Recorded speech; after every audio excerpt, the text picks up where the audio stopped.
Pa rin ang pagliba ng ilang tauhan ng Bureau of Immigration sa kabila ng mga mahabang pila sa airport.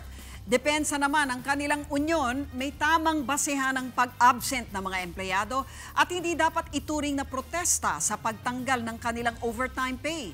Nasa gitna ng aksyon si Gerard de la Peña. Habang papalapit ang Semana Santa, parami ang mga pasahero sa NAIA, kaya ang pila sa immigration mahaba pa rin. Dito sa departure area na NAIA Terminal 3, 3 immigration officers ang hindi pumasok para sa shift na ito ngayong hapon.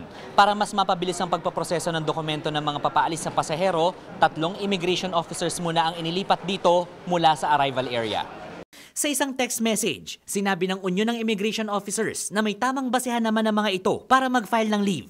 Hindi rin daw dapat ituring na pagpoprotesta ang pag-a-absent ng mga empleyado. Para mapagtuunan ng pansin ng Immigration Officers ang mga counter nila, nagpresenta na ang Manila International Airport Authority o MIA ng mga tauhan na mag-aayos ng pila. Panawagan naman ng isang airline sa mga pasahero, pumunta sa airport 5 oras bago ang kanilang flight, bagay na ipinag-alala ng maraming pasahero. Baka mamaya maiwan kami ng airplane. Yun, inagahan ko na lang para di ako ma-delay rin, di ako malate. Tingin naman ng MIA, mas magdudulot ng pagsisikip sa mga paliparan ang masyadong maagang pagpunta ng mga pasahero sa paliparan. Nagbubukas lang kasi ang mga check-in counter 2 hanggang 3 oras bago ang flight. 5 oras yung nandito, magiging idle ho sila ng 2 oras, lalo magbibuild up po ang mga pasahero sa ating paliparan. May ikusap din ng MIA sa Civil Aeronautics Board at mga airline para mailibre na sa rebooking fees ang mga pasaherong may iwan ng flight dahil sa pila sa immigration.